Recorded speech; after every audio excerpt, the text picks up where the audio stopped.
तो यह प्रश्नावली 18.5 का पहला प्रश्न देखिए। नीचे दिए गया है चित्र में रिक्त स्थान की पूर्ति कीजिए दिया है। देखिए यहाँ पर एक से लाइन खींच दिया है ऐसे, ठीक है। इसमें जो है पहला वाला जो है 5/7 दिया है, फिर दूसरे में दिया है 5/7 और प्लस करके खाली जगह दे दिया है और उसके बाद बटे 2 का किया है।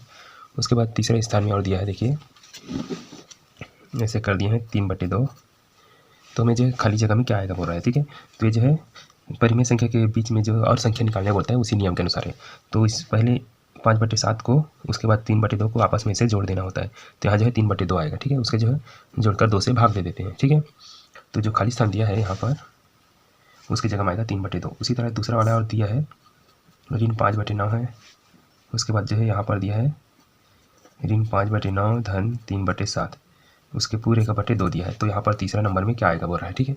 तो बहुत ही सरल है। जैसे कि इन दोनों आखिरी वाले को बीच में जोड़ देते हैं, फिर 2 से भाग देते हैं, वैसे ही यहाँ भी आखिरी वाले को जोड़ दिया है। तो 5/9 इधर है, तो 3/7 जो है इधर रहेगा ऐसे, ठीक है। यही आएगा। और इसी तरह तीसरा और दिया है, ठीक है। तीसरा को चलिए बता देता हूँ।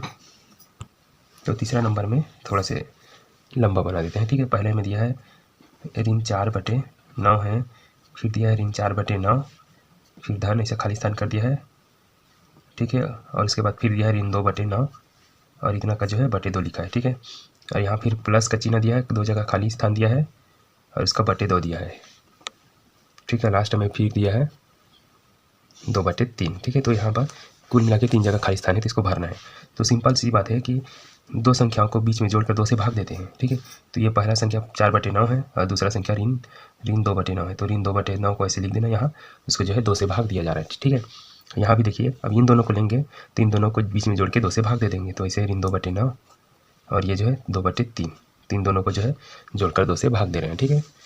तो ये सब इस तरह से भरा जाता है, ठीक है। और इसके बाद देखिए, इसको जो है आप भरना चाहे तो भर सकते हैं देख के। इसके बाद जो दूसरा प्रश्न भी दिया है, इसको भी देख लेते हैं थोड़ा से। दूसरा प्रश्न में लिखा है, देखिए यहाँ लिखा है कि किन्हीं 2 परिमेय संख्याओं के बीच कितनी परिमेय संख्या लिखी जा सकती है, समझाकर लिखिए, ठीक है।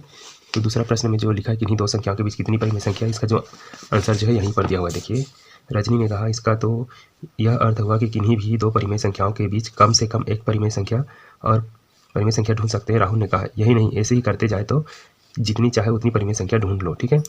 तो यही इसका जो है आंसर होगा, ठीक है। दूसरा प्रश्न का समझा कर लिखिए बोल रहा है। तो इसमें आप लिख सकते हैं कि देखिए, कोई भी 2 संख्या मानेंगे, उसको जो है बीच में जोड़कर 2 से भाग देते जाएंगे तो बहुत सारी संख्या मिल सकता है, ठीक है। तो इसके बाद इसका जो है हम तीसरा प्रश्न बनाएंगे, ठीक है, अगले वीडियो में। तो इसको मैं सेव कर लेता हूँ, आप देखना चाहे तो नोट करना चाहे तो नोट कर सकते हैं, ठीक है।